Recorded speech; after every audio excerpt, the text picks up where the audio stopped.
Salut à tous et bienvenue. Dans cette vidéo, on va calculer l'intégrale de 0 à pi de x sinus de x sur 1 plus cosinus carré de x dx.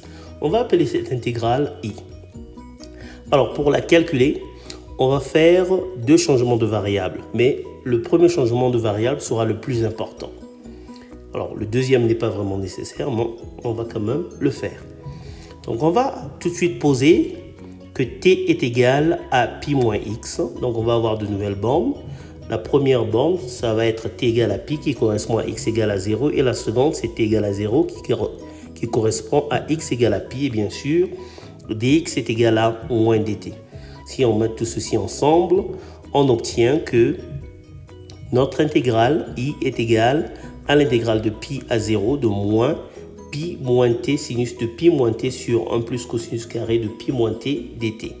Maintenant, ce que nous allons faire, on va changer l'ordre d'intégration. Donc, on va inverser l'ordre d'intégration, ce qui va faire apparaître un signe moins en face de l'intégrale.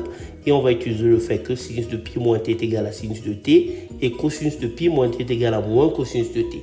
Donc, si nous mettons tout cela ensemble, nous obtenons que i est égal à moins l'intégrale de 0 à pi de moins pi moins t sinus de t sur 1 plus moins cosinus de t au carré.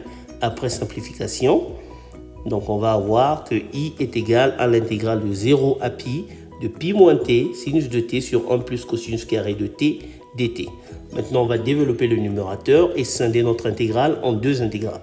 On va donc obtenir une différence de deux intégrales. La première, c'est l'intégrale de 0 à pi de pi sinus de t sur 1 plus cosinus carré de t dt. Et la deuxième intégrale, dans cette différence, la deuxième intégrale n'est autre que i. Donc, voilà, nous avons la i. Et donc, nous avons une équation algébrique en i qu'on peut facilement résoudre et avoir que i plus i est égal à pi intégrale de 0 à pi de sinus de t sur 1 plus cosinus carré de t dt. Maintenant, pour calculer cette intégrale, on peut soit faire un changement de variable, soit on peut directement trouver une primitive si on peut facilement la détecter. Alors, pour simplifier la tâche, je vais faire un changement de variable. Je vais donc poser que u est égal à cosinus de t.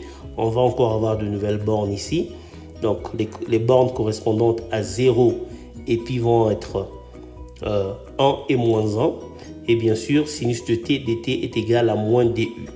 Donc, en mettant tout cela ensemble et en tenant compte du fait que i plus i est égal à 2i, on va avoir que 2i est égal à pi intégrale de 1 à moins 1 de moins 1 sur 1 plus u carré du.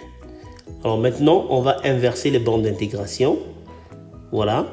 Et ça va faire disparaître le signe moins que nous avons au numérateur de notre intégrande. Et maintenant, comme nous sommes en train d'intégrer sur un intervalle qui est symétrique par rapport à l'origine, eh bien, on peut tout simplement calculer l'intégrale de 0 jusqu'à 1 et multiplier cela par 2. Voilà. Et maintenant, nous pouvons simplifier de part et d'autre par 2. Voilà, donc notre intégrale i, c'est pi, l'intégrale de 0 à 1 de 1 sur 1 plus u carré du. Alors, on peut facilement trouver une primitive de 1 sur 1 plus u carré. Elle est donnée par arc tangente, simplement. Donc, on va avoir que i est égal à pi arc tangente de u qu'on va évaluer entre 0 et 1. Après évaluation, nous obtenons bien sûr que i est égal à pi facteur de pi sur 4 moins 0. Tout simplement que i est égal à pi carré sur 4. Voilà, nous sommes arrivés à la fin de notre vidéo. Merci d'avoir suivi jusqu'à la fin. Pensez à vous abonner, à liker, à partager et à commenter. Et moi, je vous retrouve très bientôt. Ciao!